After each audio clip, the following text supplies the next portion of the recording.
They say it's not when you go, it's where you go. Who we kidding? Both matter. Shedeur's wait comes to a close on day 3 as the prime prospect is heading to Cleveland. Here he is shortly after being picked. Thank you for the fans. Thank you for everybody. Thank you for the Browns organization for giving me a chance. That's all I need.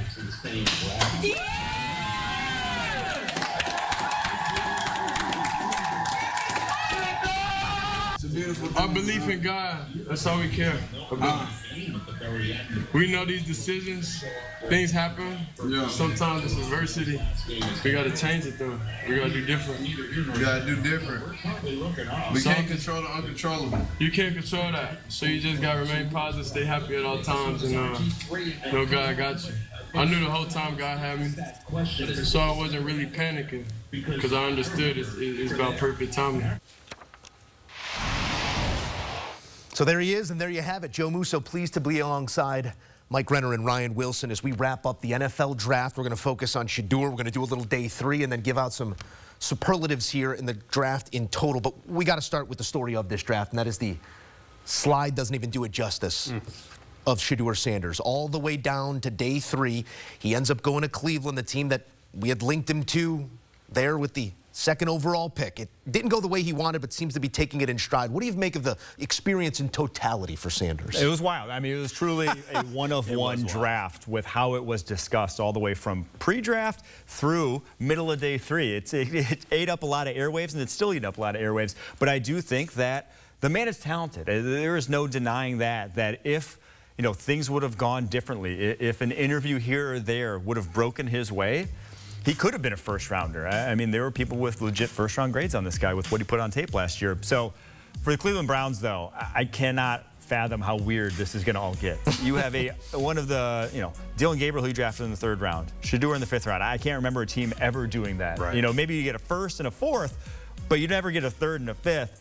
And then you already have 2 guys there. Shoot, 3 guys there. They're probably just going to tell Deshaun to go home. But Kenny Pickett and Joe Flacco on the roster, I don't know how it's going to shake out, but I do not envy Kevin Stefanski.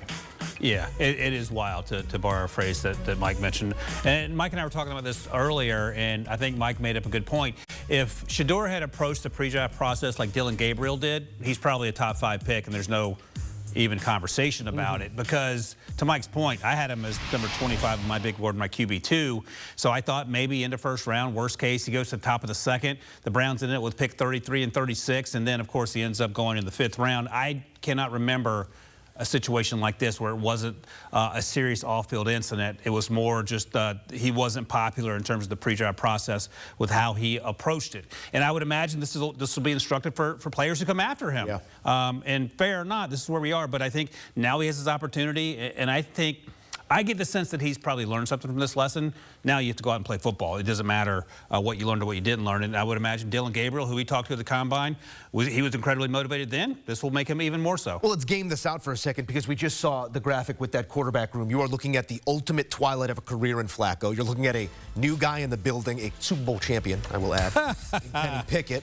Love a guy that isn't assumed to be in the building, a Deshaun Watson. Dillon Gabriel, who we could say was perhaps overdrafted, and then Shedeur Sanders, who was supposed to be 1-1 2 months ago, and now we're talking about him on day 3. You're managing personalities, you're managing opportunities, you're managing repetitions. Where does Shedeur's opportunity come when you're going to start hearing that clamoring if Flacco's not playing the football you want to see, Ryan? I think he has to keep his head down and do his job. And, we live in an age, I'm an old-timer here, where everything is on social media, and we know that Shedeur has people following him around and document everything he does, and that's all well and good. But I think at the end of the day, in terms of what this means for him now, it has to be all about football. Again, to bring it back to Dillon Gabriel, when we talk to him, he drives a minivan. He's taking his teammates to practice, and that's the vibe you get from him. It's not the hashtag legendary or however you want to phrase it. Is there a middle ground between minivan and Twitch stream? Can we? Yeah, I think Kenny Pickett is the middle ground. So levitate just towards going to work, doing your job, going home, and focusing on what you can control. That's the thing, is he's going to now a situation with Dillon Gabriel, who, by all accounts, has done everything right this pre-draft process that everyone loves, that was, called by a lot of execs the best interview they had in this pre-draft process. So if it's going south, if he's, still doing what he did in this pre-draft process going into the season, it's going to be very stark, the difference in that locker room for Kevin Stefanski. Football is the great crucible of competition, and there will be competition in that quarterback room. We'll see how it all plays out for Shedeur and everybody else. Shedeur, one of 9 quarterbacks drafted here on day 3. Mike, give me your favorite selection of a quarterback here on day 3. There weren't, outside of Shedeur, obviously, was my favorite, but outside of him, Riley Leonard, going to the Indianapolis Colts, I thought it was a great situation for him. Someone tweeted out, and I wholeheartedly agree with this. He's like a combination of Anthony Richardson and Daniel Jones. I mean, like, the guy fits right in that quarterback room. He's a heck of an athlete. He's going to be able to add to that running game if he ever gets a shot to do so, and I think it's just a great spot for him to develop there with Shane Steichen. I love a draft pick that makes both quarterbacks angry because you see a little bit of yourself in that person in Riley Leonard. Great kid, by the way, and I think the athleticism, as Mike talked about, that fits there because he wasn't going to fit every scheme. I went with Will Howard. Joe Musso's quarterback of the future in Pittsburgh. As I said, the 185 where he was drafted is the new 199. Look, here's the reality. Like, I'm a huge Kyle McCord guy. Kyle McCord outplayed him his last year at Ohio State when Will Howard was still at Kansas State. But all Will Howard did down the stretch the last 6 games, 5 of those games, he balled out. 6'4", 236. He can run. He has a big arm. He is going to be a system quarterback, and that doesn't have to be a bad thing. And the good news is, as a 6th-round pick, he's not going to be expected to play right away. And they're trying to make the offensive line better. They're trying to make the run game better. The defense, they're trying to improve. So even if he does have to play, it won't be put on his shoulders. And honestly, I feel better about this than I did about the 2022 selection of Kenny Pickett in round 1. Execution happens where skill meets opportunity, and we'll see what that execution level is at for all of these players that we saw selected in round 3. It'll come at some point, some sooner than others. Let's talk about a player that might have an impact, Ryan, on the offensive side of the ball that you saw selected here, a selection you love on day 3. Yeah, I went with Stanford's Alec Ayuminor. Mike and I talked to him at the Combine from Canada, and he's the latest in a long line of Canadians coming down, balling out. And I got a first-hand glance at him in the fall against Syracuse, where he came in and single-handedly won that game for them. He is not a burner. He ran sub 4.5. He doesn't play that fast. Plays outside. Will be a possession receiver, contested catch guy. Here he is lighting up Syracuse in the back of the end zone, making that contested catch, high-point catch. And I think he gives Cam Ward yet another weapon. They drafted some speed and Kamiri DK. I love the idea. Ayuminor adding to that wide receiver room, and I think he could have gone into the 3rd round, and that would have felt about right to me. I love Jalen Royals, the Utah State wide receiver, going to the Kansas State Chiefs, because obviously anytime you're going to Patrick Mahomes, it's going to be a good situation for you to produce in, and I thought this guy's tape was great. I mean, he's in a weird offense there. He's split wide. Sometimes it looks like he's standing on the sidelines. That's truly how wide their splits were at times, the Utah State offense, but he's got a great first step. He's great after the catch. He has exceptional ball skills, and he goes to a wide receiver room where Hollywood Brown has had injury issues recently. Rasheed Rice has had injury issues recently.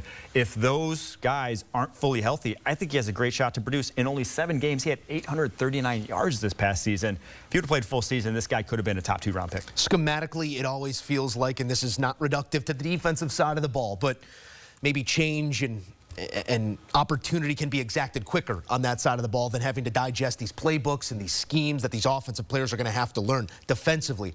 Who's a day 1 difference maker to you? To me, David Walker, the you love that Central guy. Arkansas edge rusher's day 1 difference maker, just because he knows how to bull rush. And at 6 foot, 263, that's a guy who can translate with the bull rush. He ran a 4.63 too at the combine. The guy's explosive. Yep. And he goes to a spot in Tampa Bay where they're not going to ask him to do much else. That's what they have Yaya Diaby doing, who's kind of a guy in a similar mold of just big, strong, explosive. And he's already 25, so he's a grown man. This guy's already able to hit the NFL football field and fit right in. I'm going to give you David Walker in last year's draft class. Javon Solomon got drafted to the Buffalo Bills. And I mentioned that because I like someone who they took who looks exactly the opposite of Javon Solomon, David Walker, and 6'7", 330-pound Deion Walker.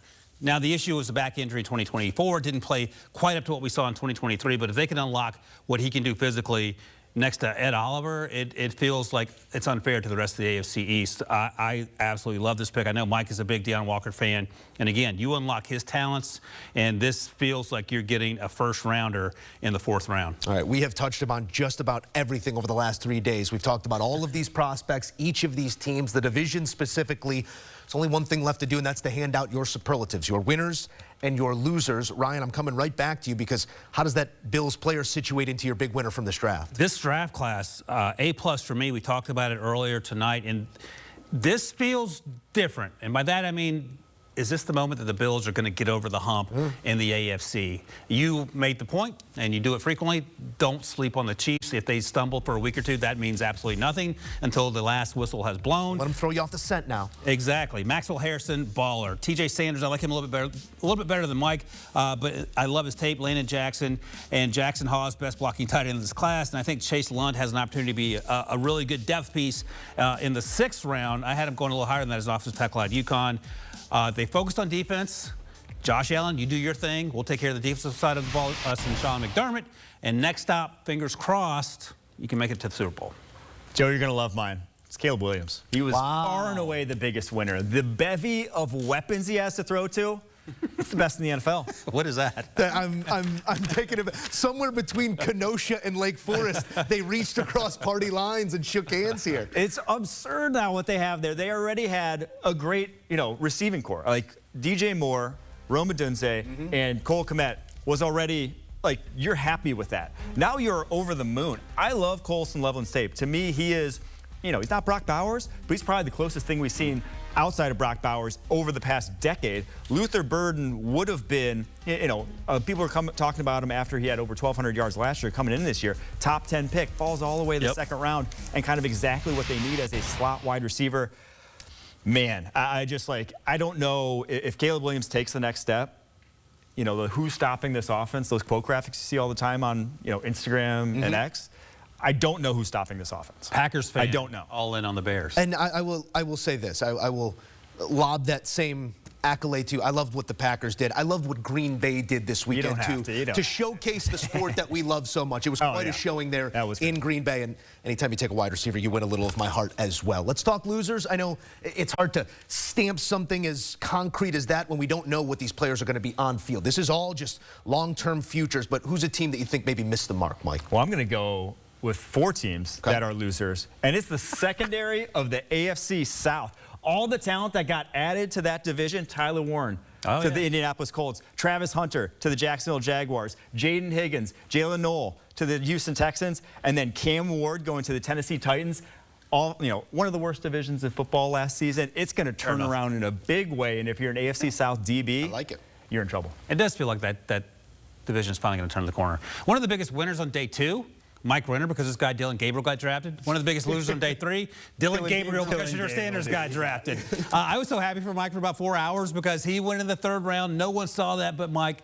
Again, and I told Mike this when we talked. There's no real starter in Cleveland. Dylan's going to get a shot. That's what I thought. He felt a lot better about it on Friday night than he did on Saturday afternoon. Fair or not. But when we talked to Dylan at the Combine, and Mike was already a huge fan, I was all in on him because of the confidence with which he had, the minivan connection. Obviously, as an older person who has kids, that also got me to where I wanted to go. But I think, look, we talk about fair, unfair for Shedeur Sanders. It's unfair for Dylan Gabriel, if we're being honest, because you get drafted in the 3rd round. And you don't expect, as Mike noted earlier, to have another quarterback drafted to compete for that job. But here we are. So I'm sure, just like all the other stops that Dylan's made in his college career, he'll face it head on and do the best he can and go from there.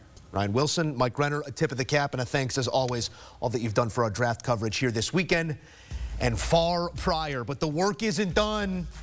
It's with the first pick. Download, subscribe, and enjoy everything you need. Just because the draft is come and gone, it doesn't mean that he stops. Ryan Wilson, what's the rest of your weekend look like? Oh, you won't believe this. We have a 2026 first-round mock draft coming out. Let's go. Days from now. Arch Manning, come on down. You're the next quarterback of... I don't know. Who's going to be picking? Cleveland Browns. I wish I would have given it some thought. Let's go with the Los Angeles Rams to make things spicy. Jets are going to be bad again. There we go. Jets.